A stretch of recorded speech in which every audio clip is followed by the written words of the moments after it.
Exercise 4.1, question number 3.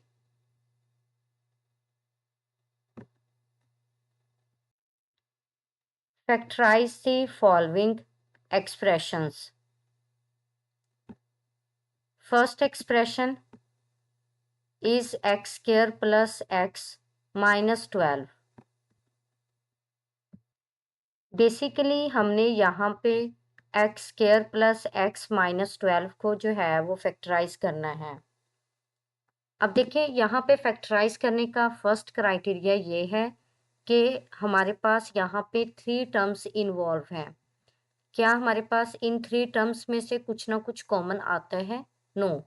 अब देखिए यहाँ पे हमारे पास 3 टर्म्स में कुछ भी कॉमन नहीं है। तो अब हम सेकंड स्टेप अप्लाई करेंगे। तो सेकंड स्टेप ये है कि हमने इसको फैक्टराइज करने के लिए मिड टर्म को ब्रेक करना है। तो मिड टर्म को ब्रेक करने के लिए हम फर्स्ट टर्म को राइट करेंगे और फिर लास्ट टर्म को राइट करेंगे। फिर जो है यहाँ पे हमारे पास मिड टर्म के साथ जो साइन होगा उस साइन को थर्ड टर्म के साइन से मल्टीप्लाई करके यहाँ पे राइट करेंगे। तो देखिए जब हम मिड टर्म के साइन को थर्ड टर्म के साइन से मल्टीप्लाई करेंगे तो बेसिकली हमारे पास प्लस माइनस माइनस, तो ये माइनस के इक्वल होगा।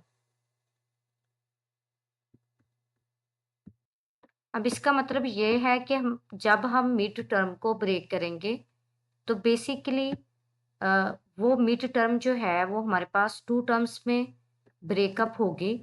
तो उन 2 टर्म्स में हमारे पास फर्स्ट टर्म के साथ प्लस का साइन होगा या माइनस का साइन होगा, और इसी तरह सेकंड टर्म के साथ भी प्लस का साइन होगा या फिर माइनस का साइन होगा। यानी एक टर्म के साथ प्लस का साइन आएगा और सेकंड टर्म के साथ जो है वो माइनस का साइन आएगा। अब चूंकि यहाँ पे हमारे पास ऑपोजिट साइन है, यानी एक प्लस का साइन है और एक माइनस का साइन है, तो इसका मतलब है मिड टर्म को ब्रेक करने के लिए हमारे पास मिड टर्म में जो नंबर होगा हम इस नंबर से आगे की तरफ मूव करेंगे। अगर हमारे पास दोनों साइन प्लस के होते या फिर दोनों साइन माइनस के होते, यानी सेम साइन होते, फिर हमने क्या करना था, जो हमारे पास मिड टर्म में नंबर होना था इस नंबर को ब्रेक करने के लिए हमने इस नंबर से पीछे की तरफ मूव करना था। अब चूंकि यहाँ पे हमारे पास अपोजिट साइंस हैं तो इसका मतलब है कि हमने मिड टर्म में हमारे पास जो नंबर है इस नंबर से हमने आगे की तरफ मूव करना है। अब देखिए यहाँ पे हमारे पास फर्स्ट टर्म के कोफिशिएंट को और लास्ट टर्म को अगर हम मल्टीप्लाई करें तो बेसिकली यहाँ से ये हमारे पास इक्वल होगा 12 के। तो इसका मतलब है कि हमने मिड टर्म को ब्रेक करना है और आगे की तरफ लेके जाना है, और ऐसे 2 नंबर्स में ब्रेक करना है जिनको मल्टीप्लाई करने के बाद जो है वो 12 बनना चाहिए और माइनस करने के बाद जो है वो क्या बनना चाहिए, हमारे पास 1 बनना चाहिए।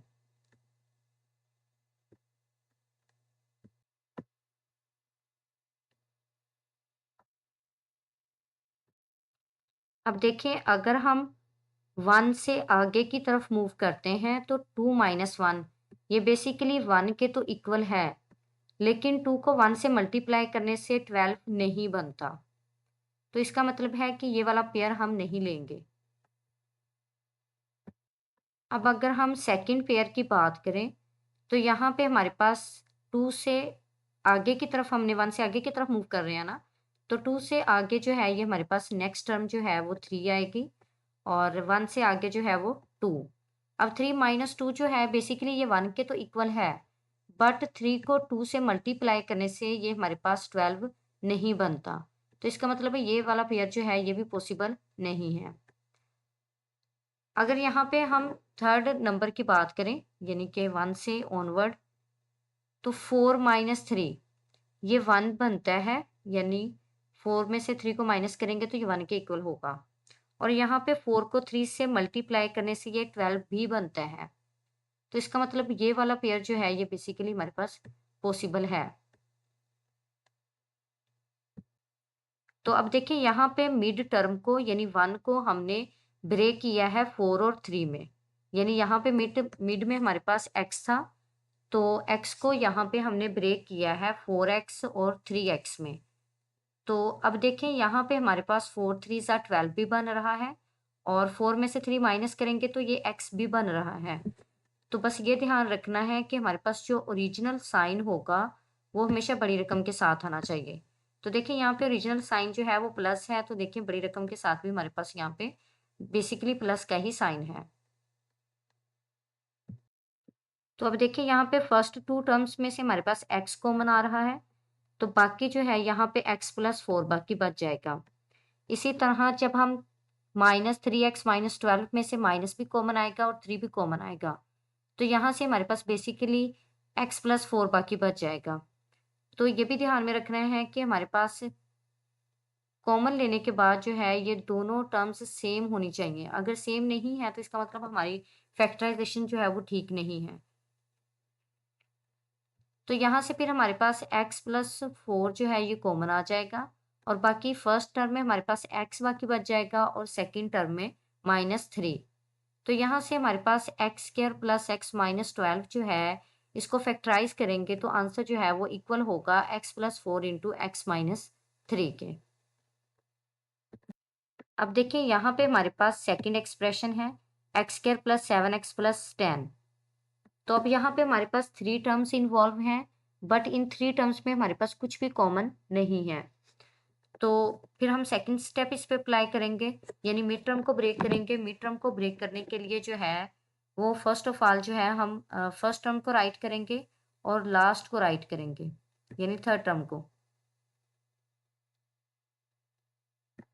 फिर उसके बाद जो है फर्स्ट टर्म के कोफिशिएंट और लास्ट टर्म को मल्टीप्लाई करेंगे तो आंसर जो है वो किसके इक्वल आएगा, 10 के। तो इसका मतलब ये हुआ कि हमने मिड टर्म को ब्रेक करना है और 2 ऐसे नंबर्स में कन्वर्ट करना है जिनको मल्टीप्लाई करने से क्या बनना चाहिए, 10 बनना चाहिए। तो अब देखते हैं कि हमारे पास ये किस तरह से बनेगा। अब चूंकि यहाँ पे हमारे पास जो ओरिजिनल साइन था वो बेसिकली इक्वल था प्लस के, तो जो थर्ड टर्म के साथ साइन है वो भी हमारे पास क्या है, प्लस है। तो इसका मतलब ये हुआ कि प्लस को प्लस से मल्टीप्लाई करने से हमारे पास दरमियान में जो साइन आएगा वो भी किसका होगा, प्लस का होगा।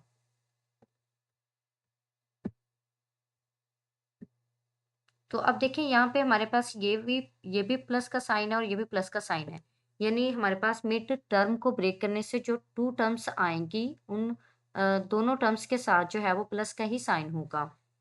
तो अब देखिए यहाँ पे सेम साइन है, सेम साइन हो तो हम जो हमारे पास मिड टर्म में ओरिजिनल रकम होती है हम उसे पीछे की तरफ मूव करते हैं और उस नंबर को 2 ऐसे नंबर्स में कन्वर्ट करते हैं जिनको मल्टीप्लाई करने से 10 बनना चाहिए और फिर प्लस करने से जो है वो 7 बनना चाहिए।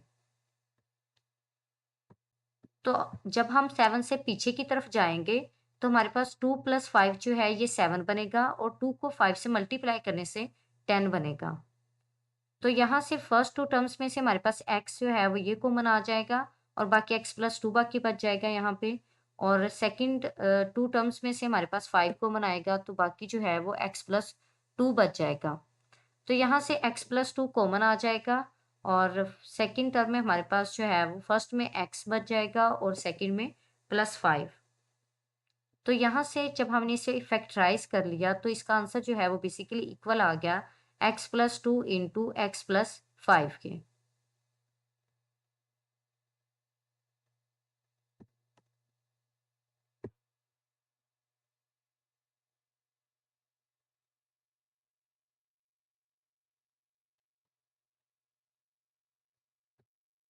Third expression x square minus 6x plus 8। अब देखिए इसे भी फैक्टराइज करने के लिए हमें मिड टर्म को ब्रेक करना है। तो बेसिकली मिड टर्म को ब्रेक करने से पहले हमने फर्स्ट टर्म को और थर्ड टर्म को राइट करना है और फर्स्ट टर्म के कोफिशिएंट और थर्ड टर्म के कोफिशिएंट को या थर्ड टर्म को हमने जो है वो फर्स्ट टर्म के कोफिशिएंट से मल्टीप्लाई करना है। तो जब मल्टीप्लाई करेंगे तो बेसिकली ये हमारे पास 8 वन ज़ा 8 यानी 8 के इक्वल होगा। तो अब देखें यहाँ पे साइन मिड टर्म के जो है वो लगाएंगे हम। तो जो ओरिजिनल साइन है वो बेसिकली इक्वल है माइनस के, और जो थर्ड टर्म के साथ साइन है वो इक्वल है प्लस के। और जब हम प्लस को माइनस से मल्टीप्लाई करेंगे तो सेकंड टर्म में मिड मिड टर्म को की सेकंड टर्म का जो साइन होगा वो बेसिकली इक्वल होगा माइनस के, प्लस माइनस माइनस। तो अब देखिए मिड टर्म को ब्रेक करने के लिए यहाँ पे हमारे पास दोनों सेम साइन है। अगर सेम साइन है तो यहाँ पे मिड टर्म को ब्रेक करने के लिए हम 6 से पीछे की तरफ मूव करेंगे। अगर अपोजिट साइन होते तो फिर हमने 6 से आगे की तरफ मूव करना था। तो अब यहाँ पे 6 से पीछे की तरफ हमने मूव करना है और 2 ऐसे नंबर्स लेके आने हैं जिनको मल्टीप्लाई करने से 8 बनना चाहिए और प्लस करने से जो है वो 6 बनना चाहिए। तो अब देखें 6 से पीछे की तरफ अगर हम जाते हैं तो बेसिकली यहाँ पे हमारे पास -2 -4 जो है ये -6 के इक्वल होगा, और -2 को -4 से मल्टीप्लाई करने से ये बेसिकली इक्वल आता है 8 के। तो इसका मतलब है यहाँ पे फिर हमारे पास X square -2x -4x plus 8 हो जाएगा। और ओरिजिनल साइन का ध्यान रखना है कि वो हमेशा हमारे पास बड़ी रकम के साथ ही होना चाहिए। तो अब देखिए फर्स्ट 2 टर्म्स में से हमारे पास x कॉमन आ रहा है, तो x कॉमन ले लेंगे तो बाकी हमारे पास x -2 बाकी बच जाएगा। फिर इसी तरह सेकंड में हमारे पास 4 कॉमन आएगा और साथ में हमें माइनस भी कॉमन लेना पड़ेगा, क्योंकि यहाँ पे -x 4x के साथ माइनस है। अगर हम माइनस कॉमन नहीं लेते तो x के साथ माइनस बन जाएगा, लेकिन हमने सेम एज इट वही रकम बनाना होती है जो पीछे बन चुकी होती है। अगर नहीं बन रही तो इसका मतलब ऊपर जो है फैक्टराइजेशन में कुछ ना कुछ गड़बड़ है। अक्सर स्टूडेंट्स ऐसा करते हैं कि साइन जो है उसका ख्याल नहीं रखते, बड़ी रकम के साथ जो है वो ओरिजिनल साइन को नहीं लगाते बल्कि छोटी रकम के साथ लगा देते हैं, तो इससे बड़ा इफेक्ट पड़ता है। अगर आपके पास बड़ी रकम के साथ जो है यानी बड़े नंबर के साथ आप ओरिजिनल साइन लगाओगे तो इसका मतलब आप एग्जैक्ट जो है वो सही फैक्टराइजेशन कर रहे हो। तो यहाँ से जब -4 कॉमन ले लेंगे तो x के साथ प्लस का साइन आ जाएगा जो कि हमने राइट नहीं किया, और प्लस माइनस माइनस यानी 8 के साथ प्लस है तो हम चूंकि माइनस कॉमन ले चुके हैं तो यहाँ पे साइन चेंज हो जाएगा, और यहाँ से हमारे पास 4 2 ज़ा 8। तो बेसिकली इसकी फैक्टराइजेशन जो है ये इक्वल होगी x-2 इंटू x-4 के। अब यहाँ पे हमारे पास फोर्थ एक्सप्रेशन है एक्स स्क्वायर -x -56। तो अब इसके लिए भी हमें मिड टर्म को ब्रेक करना है। मिड टर्म को ब्रेक करने के लिए फर्स्ट ऑफ ऑल जो है हम फर्स्ट टर्म को और लास्ट टर्म को राइट करेंगे। फर्स्ट टर्म के कोफिशिएंट को लास्ट टर्म से मल्टीप्लाई करेंगे। मल्टीप्लाई करने के बाद देखेंगे कि हमारे पास क्या नंबर बनता है। तो अब देखिए मल्टीप्लाई करने से हमारे पास जो है वो 56 बन रहा है।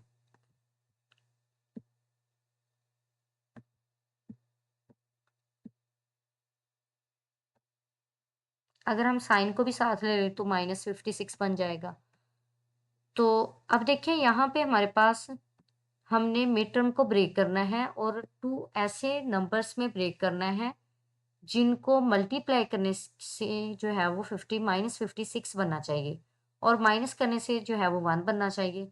तो अब देखिए यहाँ पे अगर हम ओरिजिनल साइन की बात करें तो वो माइनस का है। जब माइनस के साइन को हमने थर्ड टर्म के साइन से मल्टीप्लाई करना है तो माइनस माइनस प्लस होगा। तो इसका मतलब है मिड टर्म को ब्रेक करने के बाद जो हमारे पास 2 नंबर्स आएंगे तो एक के साथ माइनस का साइन होगा और दूसरी के साथ जो है ये प्लस का साइन होगा। तो अब देखें जो हमारे पास मिड टर्म्स के साथ साइन आएंगे वो दोनों अपोजिट साइन हैं। तो अगर अपोजिट साइन हो तो फिर हम जो है वो ओरिजिनल टर्म से आगे की तरफ मूव करते होते हैं। तो 1 से ऑनवर्ड हमने मूव करना है और 2 ऐसे नंबर्स लेके आने हैं जिनको माइनस करने से x बनना चाहिए यानी 1 बनना चाहिए और मल्टीप्लाई करने से -56 बनना चाहिए।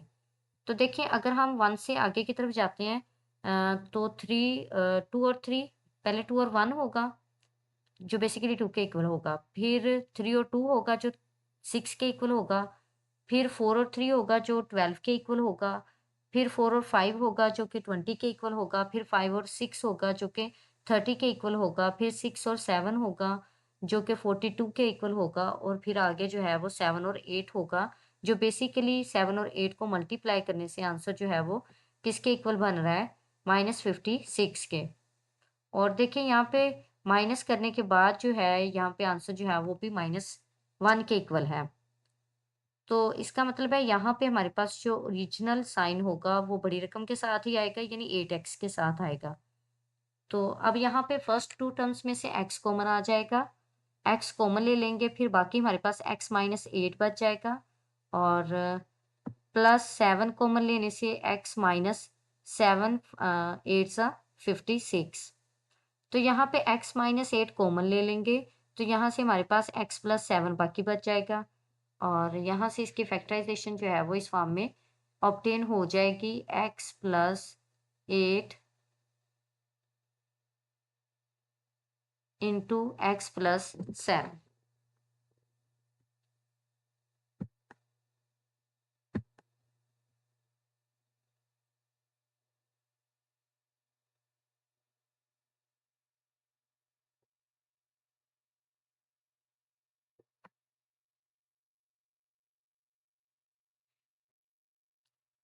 अब देखिए हमारे पास फिफ्थ एक्सप्रेशन है, इसको भी फैक्टराइज करना है। इसको फैक्टराइज करने के लिए भी पीछे वाला ही क्राइटेरिया हम यूज करेंगे। तो अब देखिए यहाँ पे हमारे पास जो है वो अपोजिट साइन है। फर्स्ट माइनस का है और सेकंड प्लस का है, तो इसका मतलब है हमने 10 से आगे की तरफ मूव करना है। तो आगे की तरफ किन नंबर्स तक मूव करना है? जब हमारे पास जो है वो मल्टीप्लाई करने से 24 बने और फिर माइनस करने से जो है वो 10 बनना चाहिए। तो 10 से आगे की तरफ मूव करेंगे तो 12 2 सा 24 भी बन रहा है। और 12 को 2 से मल्टीप्लाई करने से 24 और 10 में से 12 में से 2 को माइनस करने से 10 भी बनेगा। तो यहाँ से हमारे पास इसकी फैक्टराइजेशन जो है वो बेसिकली इक्वल होगी x minus 12 into x plus 12। इसी तरह हमारे पास पार्ट नंबर 6 है, ये इक्वल है x square plus 4 sorry y square plus 4y minus 12। अब यहाँ पे भी हमें मिड टर्म को ब्रेक करना है। तो मिड टर्म को ब्रेक करने के लिए यहाँ पे देखिए हमारे पास ओरिजिनल साइन प्लस का है और सेकंड टर्म के साथ जो साइन है वो माइनस का है। तो प्लस माइनस माइनस यानी हमारे पास 4 से आगे की तरफ हमने मूव करना है। और कहाँ तक मूव करना है? जहाँ तक हमारे पास 12 नहीं बनता मल्टीप्लाई करने से और प्लस माइनस करने से 4 नहीं बन जाता।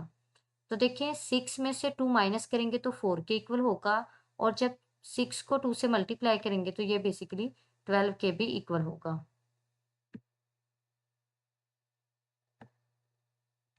तो यहाँ से जब हम इसे फैक्टराइज कर लेंगे तो आंसर जो है वो बेसिकली इक्वल होगा y plus 6 into y minus 2 के।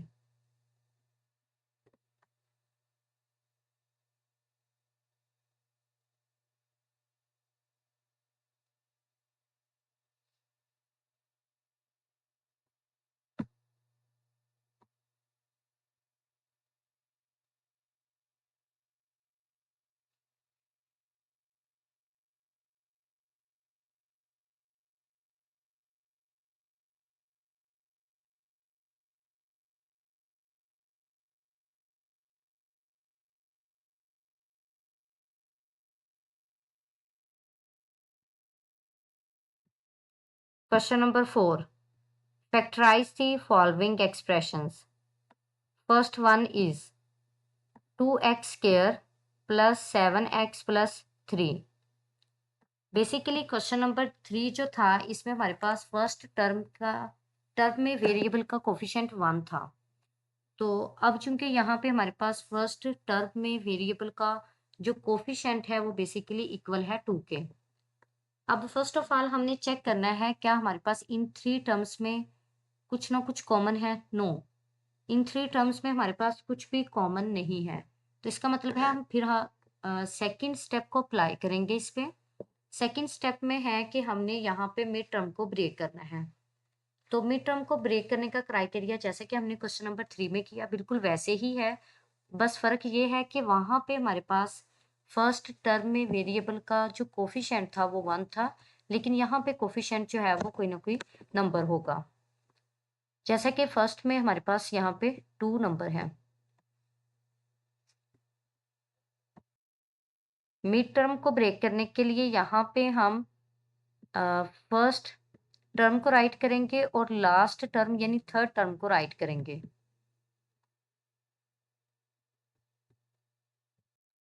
अब यहाँ पे हमने फर्स्ट टर्म में वेरिएबल के कोएफ़िशिएंट को लास्ट टर्म से मल्टीप्लाई करना है और यहाँ पे हमारे पास मल्टीप्लाई करने से आंसर बनेगा 3 2 ज़ा 6।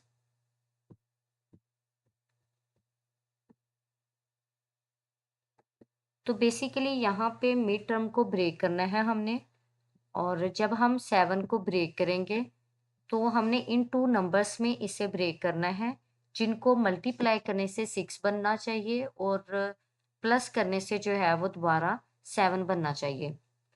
तो अब देखें यहाँ पे जो हमारे पास साइन है, ओरिजिनल साइन जो है ये प्लस का है और जब हम प्लस के साइन को थर्ड टर्म के साइन से मल्टीप्लाई करेंगे, यानी प्लस को प्लस से मल्टीप्लाई करेंगे तो बेसिकली ये भी हमारे पास प्लस के ही इक्वल होगा। इसका मतलब है मिड टर्म को ब्रेक करने से हमारे पास जो 2 नंबर्स आएँगे, उन 2 नंबर्स के साथ जो है वो प्लस के साइन होंगे। यानी फर्स्ट के साथ भी प्लस का साइन होगा और सेकंड नंबर के साथ भी प्लस का साइन होगा। अब चूँकि हमारे पास यहाँ पे सेम साइन है, तो हमने फैक्टराइज़ करने के लिए 7 से पीछे की तरफ मूव करना है। तो 7 से पीछे जैसे ही हम आएँगे 6 और 1 पे, 6 और 1 जो है ये बेसिकली हमारे पास 6 के इक्वल है और जब 6 में 1 को ऐड करेंगे तब ये किसके इक्वल आ गया? 7 के, यानी प्लस माइनस करने से वो 7 बनना चाहिए था। तो प्लस करने से यहाँ पे जो है वो 6 + 1 जो है ये इक्वल होगा 7 के और 6 को 1 से मल्टीप्लाई करने से यहाँ से हमारे पास ये बन रहा है 6 के इक्वल। अब यहाँ पे हम इसे फैक्टराइज़ करेंगे 2x² + 6x, इसमें से 2 भी कॉमन आएगा, x भी, तो बाकी हमारे पास जो है वो क्या बच जाएगा x + 3 और सेकंड टर्म्स को अगर हम यहाँ पे थर्ड और फोर्थ टर्म को देखें तो यहाँ पे इन दोनों में हमारे पास कुछ भी कॉमन नहीं है। तो इसका मतलब यहाँ से हम 1 कॉमन लेंगे और बाकी जो है हमारे पास x + 3 बाकी बच जाएगा। तो देखें हमारे पास x + 3 फर्स्ट में भी इन्वॉल्व है और सेकंड पार्ट में भी इन्वॉल्व है। तो यहाँ से x + 3 कॉमन आ जाएगा और बाकी हमारे पास यहाँ पे 2x फर्स्ट टर्म में बच जाएगा और सेकंड टर्म में हमारे पास +1 बच जाएगा। तो इसका मतलब है यहाँ से हमने इसे फैक्टराइज़ कर लिया है x + 3 × 2x + 1 की फॉर्म में।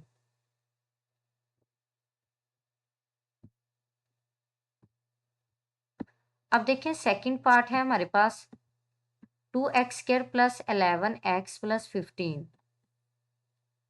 तो यहाँ पे अब हमने देखना है कि क्या हमारे पास इन 3 टर्म्स में कुछ ना कुछ कॉमन है? नो, इन 3 टर्म्स में हमारे पास कुछ भी कॉमन नहीं है। तो फिर इसका मतलब है इसको फैक्टराइज़ करने के लिए हम मिड टर्म को ब्रेक करेंगे। तो मिड टर्म को ब्रेक करने का क्राइटेरिया ये है कि हमने फर्स्ट टर्म में वेरिएबल के कोएफ़िशिएंट को थर्ड टर्म से मल्टीप्लाई करना है। जब मल्टीप्लाई करेंगे तो आंसर जो है बेसिकली हमारे पास इक्वल होगा 30 के, यानी 15 2 ज़ा 30।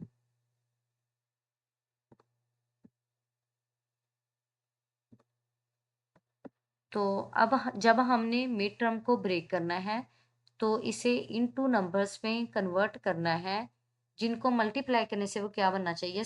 30 बनना चाहिए और प्लस करने से दोबारा 11 बनना चाहिए। तो अब देखिए यहाँ पे हमारे पास 11 के साथ जो है वो प्लस का साइन है। तो प्लस के साइन को जब हम थर्ड टर्म के साइन से यानी प्लस के साइन से मल्टीप्लाई करेंगे तो बेसिकली हमारे पास जो मिड में नंबर आएगा उसके साथ भी जो है वो साइन प्लस का होगा। तो अब देखिए 6 सॉरी प्लस जो जब हमने मिड टर्म को ब्रेक करना है, यहाँ पे हमारे पास जो 2 नंबर्स आएँगे, उनके साथ जो है वो फर्स्ट के साथ भी प्लस का साइन होगा और सेकंड के साथ भी प्लस का साइन होगा। तो अब चूँकि यहाँ पे सेम साइन है, तो हमने जो है वो 11 से पीछे की तरफ मूव करना है। पीछे की तरफ अगर हम मूव करते हैं, तो 6 5 ज़ा 30 भी बन रहा है और 6 को 5 में ऐड करने से 11 भी बन रहा है। तो इसका मतलब ये हुआ कि यहाँ पे हम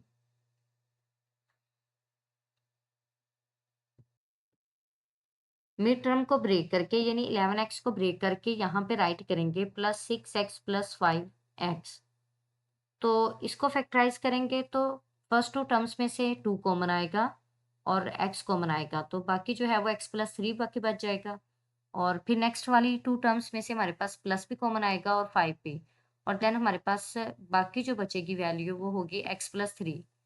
तो यहाँ से हमारे पास ये इक्वल होगा x plus 3 into 2x plus 5 के।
Question number 5, 3y square minus 11y plus 6। अब देखिए यहाँ पे हमारे पास 3 टर्म्स हैं बट इनमें कॉमन नहीं है कुछ भी। तो इसका मतलब है कि इसको फैक्टराइज करने के लिए हमें मिड टर्म को ब्रेक करना होगा। तो यहाँ पे मिड टर्म को ब्रेक करने के लिए फर्स्ट ऑफ ऑल जो है हम फर्स्ट टर्म को राइट करेंगे और थर्ड टर्म को राइट करेंगे। और फिर फर्स्ट टर्म में मौजूद वेरिएबल के कोफिशिएंट को जो है वो थर्ड टर्म के साथ मल्टीप्लाई करेंगे। जब 6 को 3 से मल्टीप्लाई करेंगे तो बेसिकली ये इक्वल होगा 18 के। तो इसका मतलब है कि हमने मिड टर्म को इन 2 नंबर्स में ब्रेक करना है, जिनको मल्टीप्लाई करने से 18 बने और फिर माइनस करने से प्लस माइनस करने से जो है वो 11 बने। तो अब हम चेक करते हैं साइन को। तो जो हमारे पास ओरिजिनल साइन है, बेसिकली वो माइनस में है। जब को हम ओरिजिनल साइन को थर्ड टर्म के साइन से मल्टीप्लाई करेंगे, तो हमारे पास जो साइन बनेगा बेसिकली वो इक्वल होगा माइनस के। तो अब देखिए यहाँ पे हमारे पास दोनों सेम साइन है, यानी माइनस के साइन है, तो इसका मतलब है हमने 11 से पीछे की तरफ मूव करना है। तो 11 से पीछे की तरफ अगर हम मूव करते हैं, तो 9 और 2 यानी -9 और -2 जो है ये 11 के इक्वल होंगे, -11 के। और जब हम -9 को -2 से मल्टीप्लाई करेंगे तो ये बेसिकली इक्वल होगा 18 के। तो यहाँ से हमारे पास 11 को जिन 2 नंबर्स में हमने ब्रेक किया है, basically first one is 9 and second is 2। तो ओरिजिनल साइन हमेशा हमारे पास बड़ी रकम के साथ ही होना चाहिए। तो इन फर्स्ट 2 टर्म्स में से हमारे पास 3 कॉमन आएगा, 3 और y कॉमन आएगा। 3y जब हम कॉमन लेंगे तो फर्स्ट में हमारे पास y और सेकंड में हमारे पास 3 बच जाएगा। इसी तरह जब हम सेकंड पार्ट में इन 2 टर्म्स में से कॉमन लेंगे तो बेसिकली -2 कॉमन आएगा। तो अब चूँकि -2 कैसे कॉमन आया, माइनस क्यों कॉमन आया? क्योंकि y में यहाँ पे देखिए फर्स्ट टर्म में अगर जो y इन्वॉल्व है ये पॉजिटिव में है और यहाँ पे y नेगेटिव में है। इसको सेम रकम बनाने के लिए, सेम फैक्टर बनाने के लिए हमें माइनस कॉमन लेना पड़ेगा। जब हम माइनस कॉमन ले लेंगे तो यहाँ पे y प्लस में आ जाएगा और प्लस माइनस माइनस 3 2 ज़ा 6, 3 माइनस में आ जाएगा। तो यहाँ से अब देखिए हमारे पास ये वाला फैक्टर जो है वो सेम बन गया है, y-3 और यहाँ पे भी y-3। जब y-3 हम कॉमन ले लेंगे तो बाकी यहाँ पे हमारे पास 3y बच जाएगा फर्स्ट टर्म में और सेकंड में -2। तो यहाँ से बेसिकली इसकी फैक्टराइजेशन जो है ये इक्वल है y-3 इंटू 3y-2 के।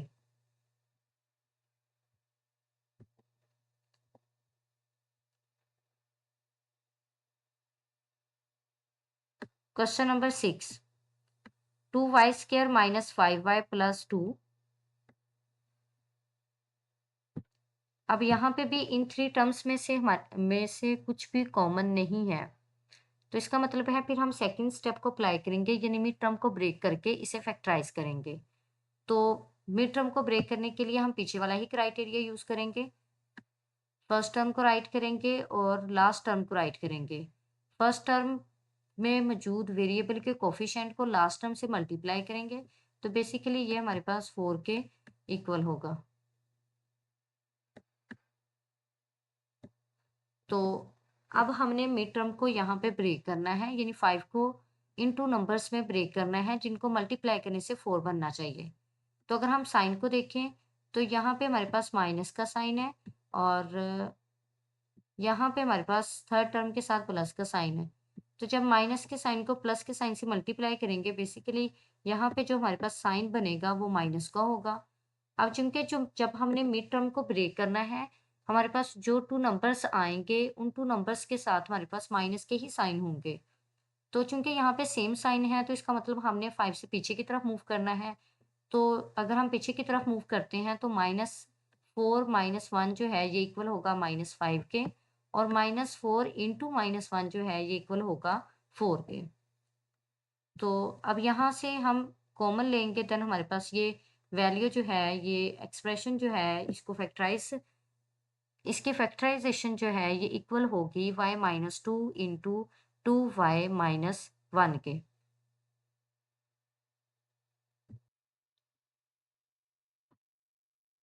अब देखिए अगर हम पार्ट 7 को चेक करें तो यहाँ पे हमारे पास वेरिएबल z इन्वॉल्व है। तो अब चूंकि इन 3 टर्म्स में से भी हमारे पास कुछ नहीं कॉमन आएगा तो इसको भी फैक्टराइज करने के लिए हम मिड टर्म को ब्रेक करेंगे। तो मिड टर्म को ब्रेक करने के लिए यहाँ पे देखिए हमारे पास सेम साइन है, तो इसका मतलब 11 से पीछे की तरफ आना है जहाँ पे हमारे पास मल्टीप्लाई करने से 6 4 ज़ा 24 बनना चाहिए और प्लस करने से 11 बनना चाहिए। तो यहाँ पे देखिए इसकी फैक्टराइजेशन जो है वो बेसिकली इक्वल है z-2 इंटू 4z-3 के। इसी तरह 8th पार्ट में अगर हम चेक करें तो यहाँ पे हमारे पास x की पावर्स को जो है वो असेंडिंग ऑर्डर में राइट किया गया है, तो इससे परेशान नहीं होना, बिल्कुल वैसे ही है जैसा कि हम पहले क्वेश्चंस कर चुके हैं। तो इसमें हम ऐसा करते हैं कि अगर आप पहले वाले क्राइटेरिया से ही इसे करना चाहते हैं तो माइनस कॉमन ले लें। जब हम माइनस कॉमन लेंगे तो 3x² -7x -6 बन जाएगा ये, यानी जो साइन प्लस का होगा वो माइनस के साइन में कन्वर्ट हो जाएगा। तो अब इसके लिए भी जो है हम ऊपर वाला ही क्राइटेरिया यूज़ करेंगे। लेकिन ये ध्यान रहे कि यहाँ पे आप देखिए साइन एक माइनस का है और एक प्लस का है, तो इसका मतलब अपोज़िट साइन है। तो हमने 7 से आगे की तरफ मूव करना है। अगर हम 7 से आगे की तरफ मूव करते हैं, तो 9 पे बेसिकली हमारे पास 6 3 ज़ा 18 और 9 2 ज़ा 18। 9 में से 2 माइनस करेंगे, तो ये -7 के भी इक्वल होगा और साथ में जब -9 को 2 से मल्टीप्लाई करेंगे तो बेसिकली ये हमारे पास 18 के भी इक्वल होगा। तो यहाँ से इसकी फैक्टराइज़ेशन जो है वो बेसिकली इक्वल होगी minus into x minus 3 into 3x plus 2 के। तो अब जो हमने शुरू में माइनस कॉमन लिया था, अब इसको अंदर किसी एक टर्म के साथ मल्टीप्लाई कर दें। अब ये ना हो कि दोनों टर्म्स के साथ आप मल्टीप्लाई कर दें, जस्ट एक ही फैक्टर के साथ इसे मल्टीप्लाई करना है। जब माइनस को अंदर मल्टीप्लाई करेंगे, एक्स से मल्टीप्लाई करेंगे तो ये माइनस 3x बन जाएगा, और जब माइनस 3 से मल्टीप्लाई करेंगे, यानी जब माइनस के साइन को x से मल्टीप्लाई करेंगे तो ये माइनस x बन जाएगा, और जब माइनस को माइनस 3 से मल्टीप्लाई करेंगे तो ये माइनस माइनस प्लस 3 बन जाएगा। तो बस एक फैक्टर के साथ अब हमने माइनस को मल्टीप्लाई कर दिया है, तो दूसरे फैक्टर के साथ मल्टीप्लाई करना नहीं करना, क्योंकि ये तीनों ही हमारे पास मल्टीप्लाई में है। तो अगर हम एक के साथ कर देते हैं तो दूसरे के साथ हमने मल्टीप्लाई नहीं करना।